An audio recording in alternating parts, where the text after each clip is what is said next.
Welcome back to Sissy Maya. Make sure to subscribe to our channel to never miss an update. Additionally, consider subscribing to my Patreon to get access to these features, and much more.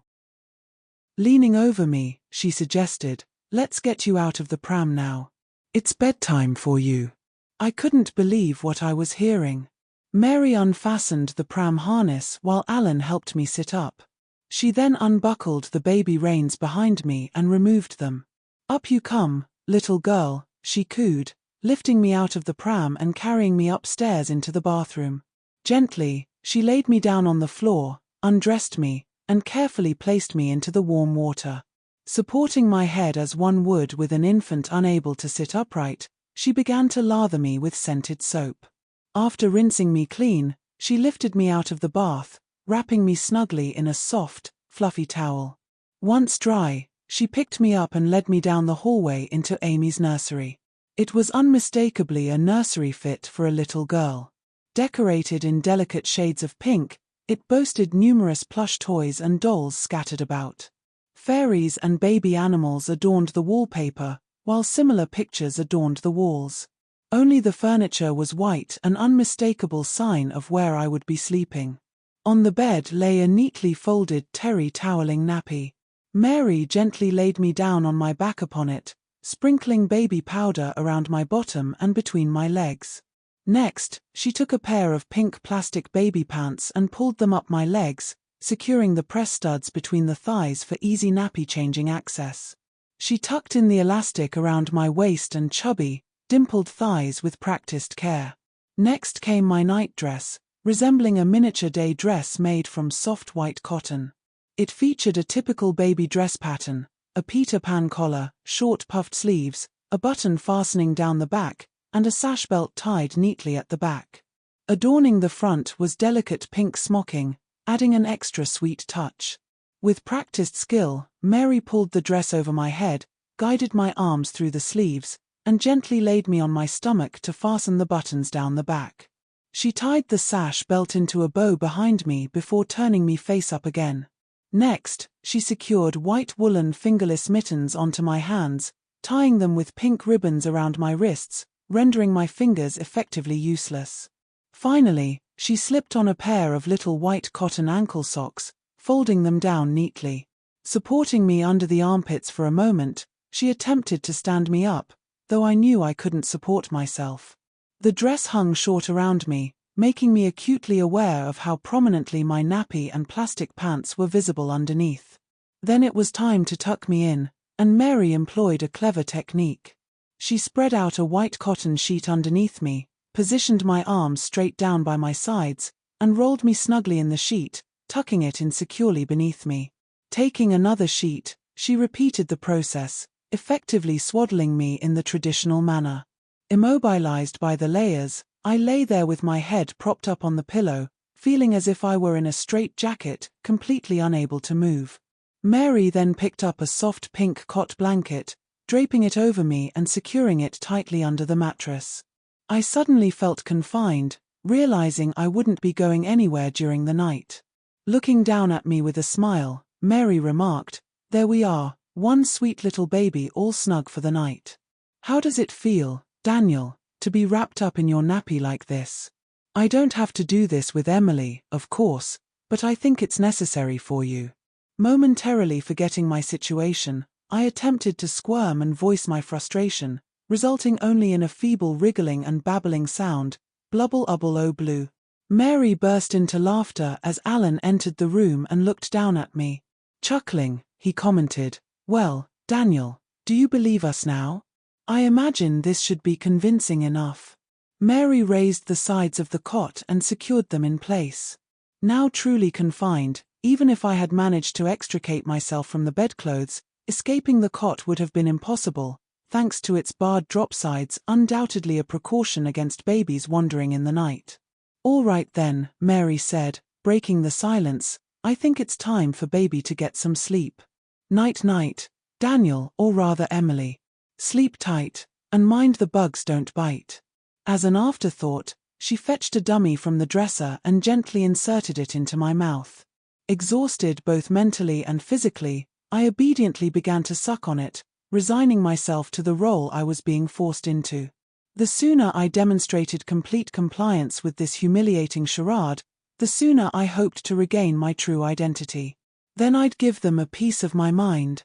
But for now, I was utterly powerless and had no choice but to endure being treated like an infant. Disgusting. Leaving the bedside light on, they exited the room, leaving the door slightly open.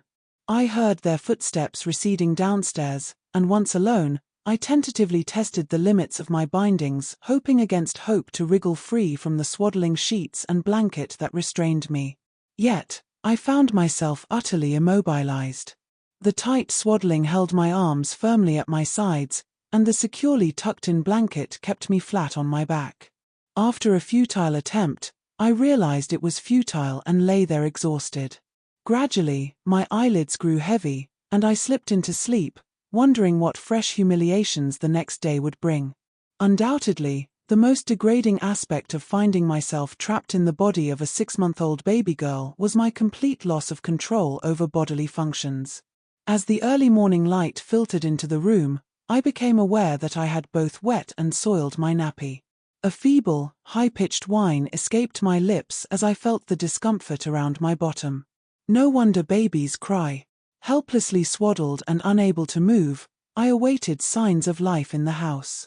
Eventually, I heard voices and movement, followed by the aroma of cooking drifting from the kitchen. My thoughts turned longingly to a breakfast of eggs and bacon, though I knew such desires were futile given my infantile capabilities, a few tiny teeth and a digestive system ill-equipped for such fare. Mary finally entered the nursery and lowered the side of the cot. She smiled down at me and greeted, "Good morning, Emily. I suppose I should call you Emily from now on. It would be rather strange if my friends heard me call you Daniel, and besides, you do look like her." She proceeded to unwrap the layers that had kept me tightly secured overnight, first the sheets, then my dress, socks, and mittens. Carrying me downstairs to the bathroom, she laid me on a towel on the floor and removed my plastic baby pants and nappy. "Good girl," she chuckled playfully. "Did you do poos in your nappy? Well, young lady, you'll need to get used to it. That's how it's going to be for a while." With a grin, she cleaned me up before lowering me into the warm bath water. It appeared that frequent baths were to become a routine. Similar to the previous night, she bathed and dried me off before returning me to the nursery. Laying me gently on my cot, she walked over to a chest of drawers and retrieved a fresh nappy and plastic pants, along with white ankle socks and black patent strap shoes. Opening the wardrobe door, she revealed a selection of tiny dresses in various colors. After a brief moment of consideration, she selected a white cotton baby dress, reminiscent of those worn by little girls everywhere, complete with a Peter Pan collar, short puffed sleeves, a row of buttons down the back, and a sash belt tied in a bow. Its front was adorned with a sweet smocking pattern, adding to its charm. In no time at all, my bottom was powdered, I was snugly wrapped in my nappy and plastic pants, and dressed in my ensemble of dress, shoes, and socks. I was all set for the day, or so I thought. "Right," Mary declared, lifting me up, "it's brekkie time for you, little girl." Carrying me downstairs into the kitchen, we found Alan seated at the table, who rose as we entered. He looked at me and grinned. "Morning, Daniel," he greeted. "Did you sleep well?" Without thinking, I attempted a sarcastic reply, only to produce a garbled, unintelligible sound. "Blub blub ubble. Their laughter filled the kitchen as Alan retrieved my baby reins from where they hung on the doorknob. Amy held me steady as he slipped my arms through the straps and fastened the buckles behind me. Seated in my high chair, the hinged food tray swung up. Amy positioned me and secured the restraining straps attached to my reins, ensuring I remained upright. She then lowered the food tray over me and locked it in place. I won't dwell on the specifics of my breakfast. It mirrored what I had eaten the day before and would continue to do so. And the next time. And the next. The monotony was not just in the blandness of the food but in the complete degradation of being fed this way, helpless to feed myself, reliant on a baby bottle. There was nothing I could do to change my circumstances. Once breakfast concluded, Amy fetched the pram from the lounge and returned with it. Lifting the food tray of the high chair, she unfastened the restraining straps and lifted me out. Placing me gently into the pram, she secured the pram's straps to my reins and adjusted them snugly, keeping me securely lying flat on my back. A pillow was placed under my head. "There we are," she smiled down at me. "Now you stay put where I can watch you while I tidy up the breakfast things."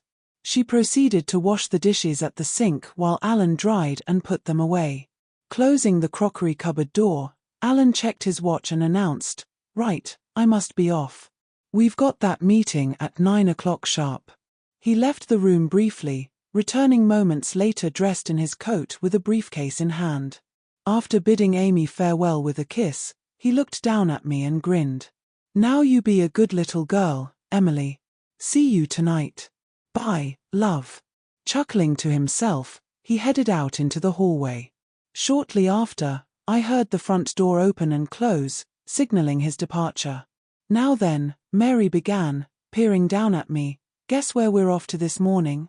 Personally, I would have preferred staying put.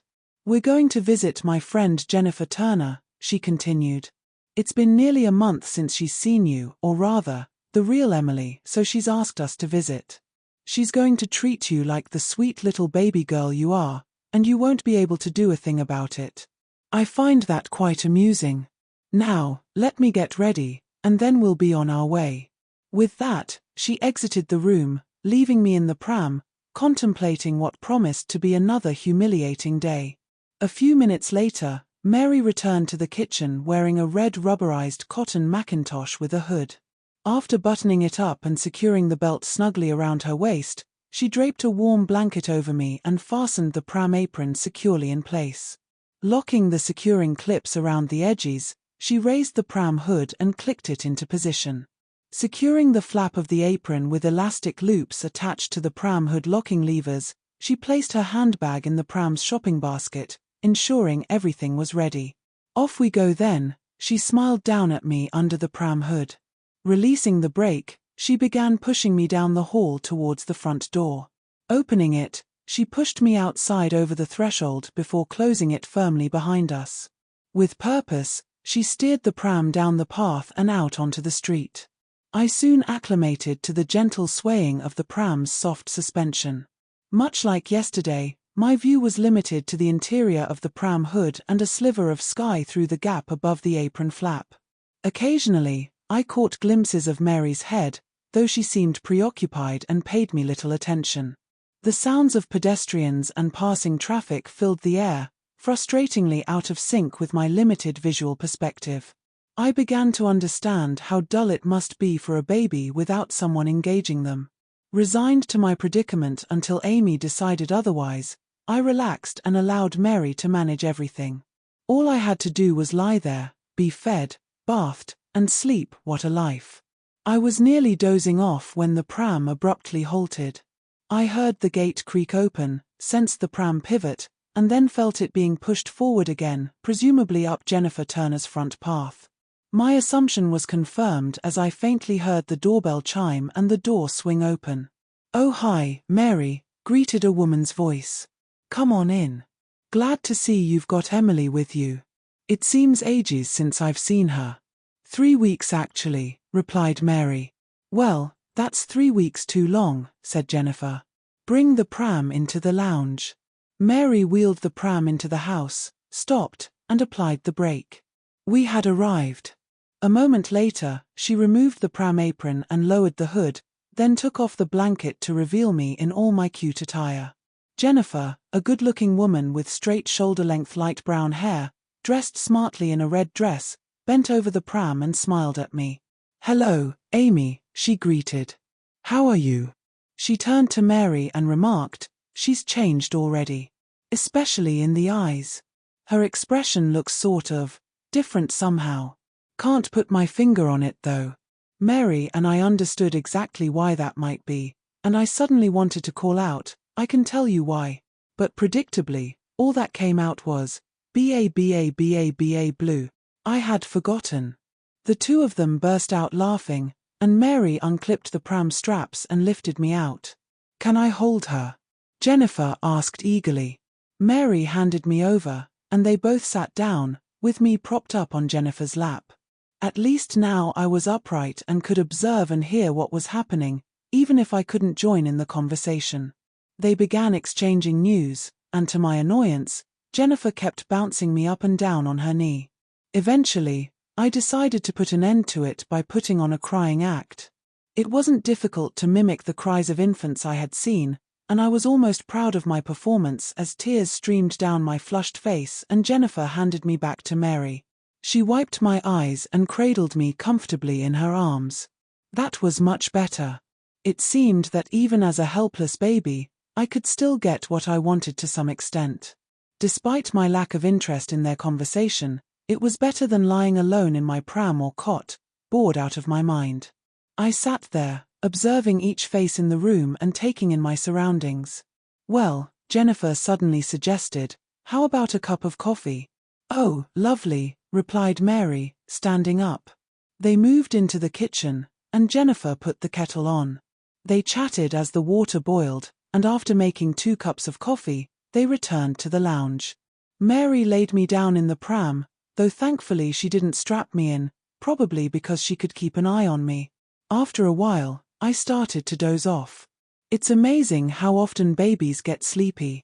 I woke abruptly to find Mary securing my baby reins to the pram and tightening them. She then draped my blanket over me, tucked it in, replaced the apron, and raised the hood. The 2 women exchanged farewells, and Jennifer leaned in under the pram hood, smiled, and said, "Isn't she sweet? Bye-bye, Amy, see you soon." With that, she disappeared from my limited view, and I sensed the pram being wheeled towards the front door. I heard the door open and Jennifer remarked, "It's pouring. Good thing you've got your Mac." Suddenly, there was movement, and the pram's clear plastic rain cover was placed over it and secured in place. Then we ventured out into the elements. The pram was pushed into the open, and the heavy rain beat down on the hood and rain cover, creating a steady, loud drumming sound. However, I was snug and warm in my little cocoon. Amy pushed me through the pouring rain, and eventually, we arrived home. She opened the front door and wheeled the pram straight into the kitchen, where the rainwater could safely drain onto the tiled floor.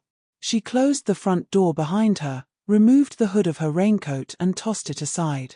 Next, she took off the pram's rain cover, shook off the water, and draped it over the back of a chair. After lowering the hood and removing the apron, she folded it neatly and placed it under the pram. She then maneuvered the pram into a corner and said, "You can stay there for a while, Amy, while I sort out some lunch. But first, I'll feed you." Amy hung her wet raincoat on the kitchen door, then busied herself with preparing my lunch. When it was ready, she lifted me out of the pram and secured me into my high chair. As expected, my lunch consisted of a jar of strained vegetables, followed by a bowl of mushy cereal. For dessert, I was treated to a jar of strained apricot puree.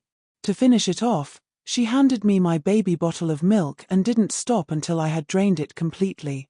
As I finished, she grinned and remarked, "There's a good little girl," fully aware of who she was addressing.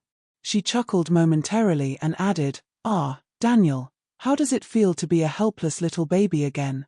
I bet you never thought you'd find yourself going through this again, did you?" I instinctively started to reply, "Of course I didn't," but all that came out was, "Ubble. She burst into laughter and said, "It's probably a good thing you can't talk." I really wondered what I would say when Jennifer realized the baby in the pram wasn't quite as expected this morning. If only she knew the reason why. Anyway, Amy grinned, unstrapping me from the high chair and lifting me out. "Let's put you somewhere safe, shall we?"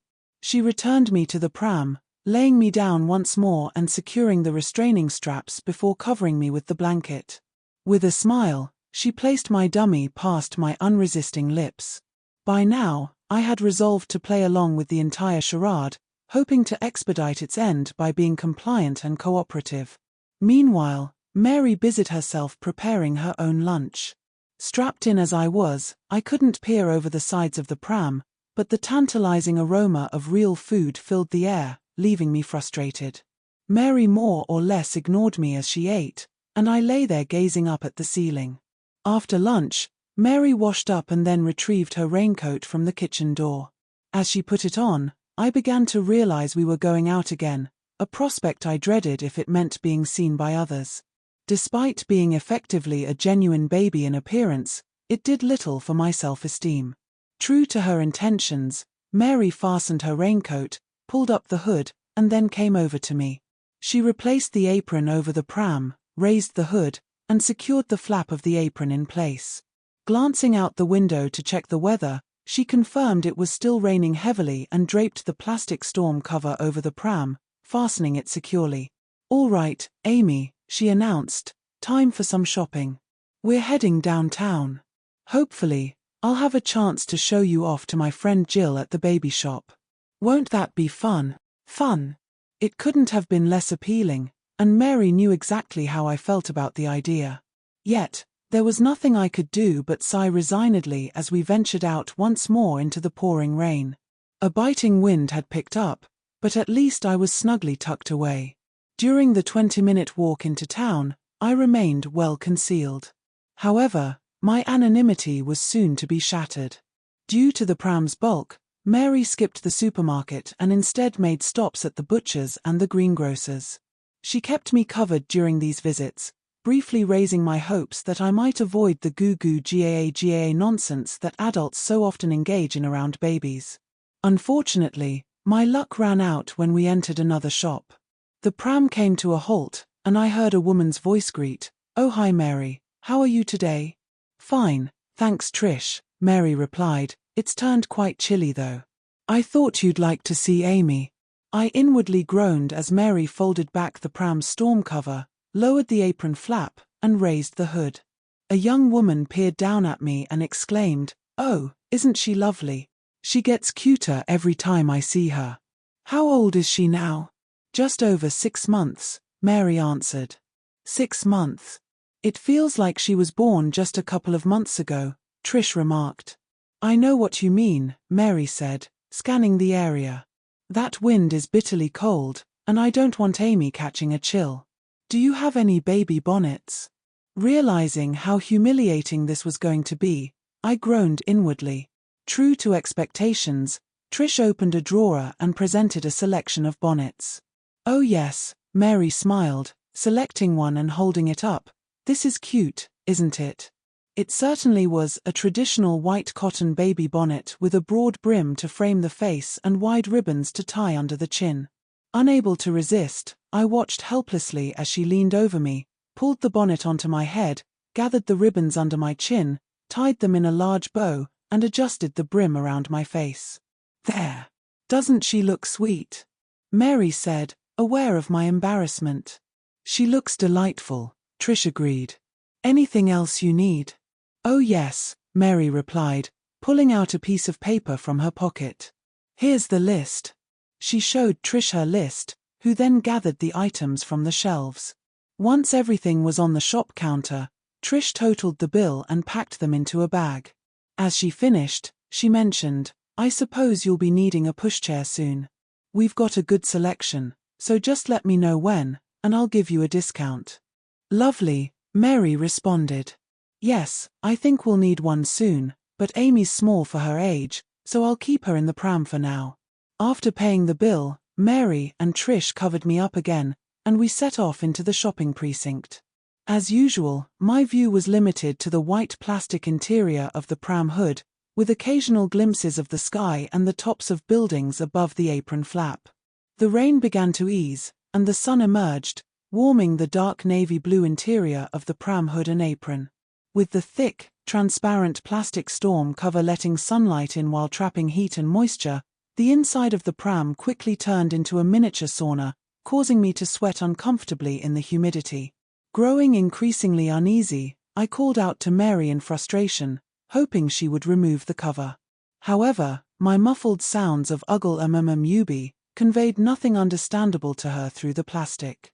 She smiled down at me, oblivious to my discomfort as I squirmed in my harness, futilely attempting to free myself from the tightly tucked pram blanket.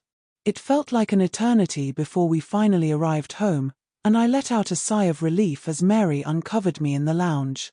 Upon seeing me, she touched my clothes, frowned slightly, and said, "Oh Daniel, you're all red, aren't you? I'm sorry about that, I didn't realize. You must have been boiling under that plastic cover. Come on, let's get you upstairs and change your clothes before you catch a cold." She released the pram restraints, lifted me up, and carried me upstairs to the bathroom, where I was given a bath and dressed in a fresh nappy, plastic pants, a baby frock, and white cotton ankle socks. Afterward, she took me to the nursery and laid me down in my cot. "There we go," she said, securing me back into my baby reins. "I'm not going to swaddle you tonight, but I need to make sure you can't get into any mischief." She positioned me on my back and clipped the baby reins to straps on each side of the cot, leaving them loose enough for some movement.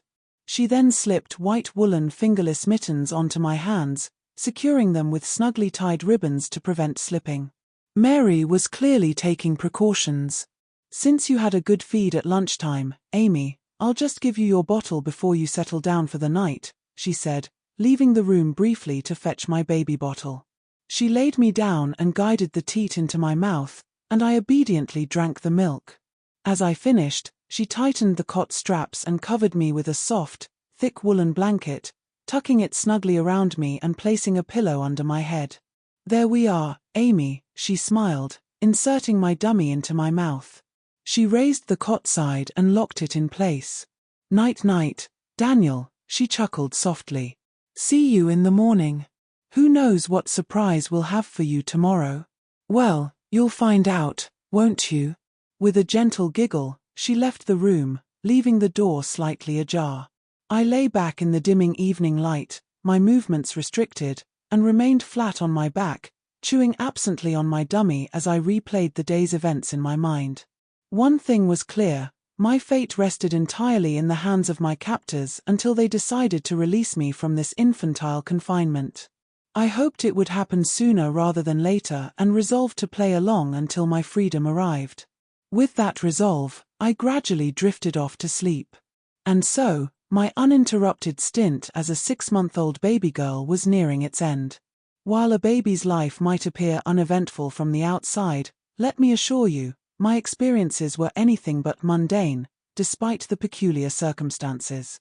Day in and day out, my routine consisted of bottle feedings, strolls in the pram, introductions to acquaintances, diaper changes, baths, and early bedtimes in my cot. It didn't take long for me to realize that my immediate future was severely limited.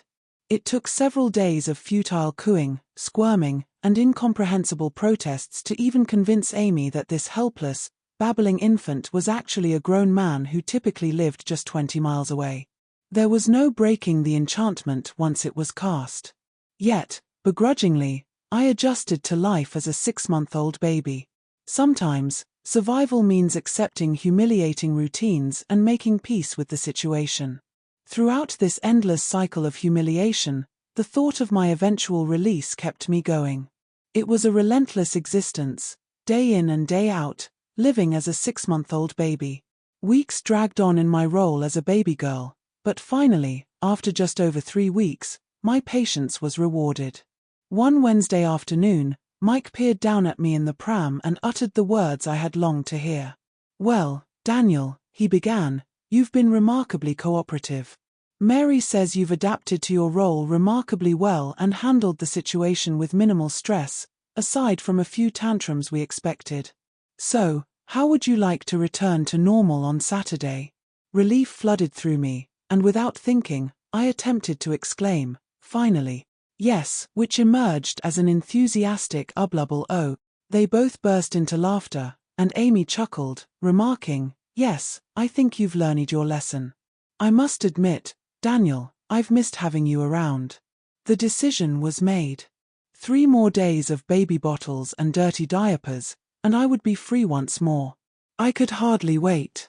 So, the following Saturday morning, I was pushed in my pram for the final time, heading over to Mike's house and into his laboratory.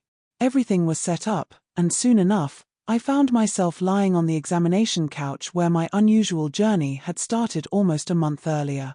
Mike carefully attached sensors to my head, while Mary gently held me in place. After making a final check, Mike announced, "All right, everyone, here we go." He flipped a couple of switches and then began slowly turning a round knob. Almost immediately, a rushing sound filled my ears, and a wave of darkness overtook me as I slipped into unconsciousness. As before, it seemed like mere moments had passed before I began to regain consciousness. Opening my eyes, I could discern the blurry outlines of the laboratory. Panicking briefly as my vision struggled to focus, I exclaimed, "I can't see. Everything's so hazy." Then, to my relief, I grunted in satisfaction. At least I could speak again. "Don't worry, Daniel," Mike's reassuring voice came, "your vision will clear in a few minutes. Your eye muscles have been inactive for a month, but it won't be long." True to his words, my sight gradually cleared, and within minutes, I could see normally again. With a sigh of relief, I glanced over my shoulder and then across to the other couch, where little Amy babbled and cooed in a perfectly ordinary manner. Everything seemed to be returning to normalcy. I attempted to sit up, but my muscles, weakened by a month of inactivity, protested. Managing to prop myself up on one elbow briefly, I soon lay back down as Mike gently guided me. He assured me that full mobility would return with a day or two of rest in bed, though it would take about another week for my muscles to regain their strength fully. After a thorough round of tests lasting a couple of hours, Mike decided I was fit to be moved. I was transferred onto a hospital trolley and wheeled into the house, settling into a bed in a small ground floor bedroom. My primary concern was food. After a month on intravenous drips, I was famished, but Mike insisted I start with soup and gradually progress to solid foods. It made sense, and I didn't protest. Strangely, now that I had the opportunity to express my feelings about the experience, I found I no longer harbored any resentment. I was simply grateful to be back in my own body, physically unharmed, and truth be told, it had been an extraordinary adventure. Mike was pleased with the success of the experiment and asked me numerous questions about my experience. Days passed with a regimen of exercises, and after 10 days, my strength had fully returned, and I was ready to return to work, none the worse for wear. As I resumed my normal routine, I even participated in Mike's research program. A couple of months later, Amy and I underwent a mind swap, a fascinating experience in its own right. But that's a tale for another time.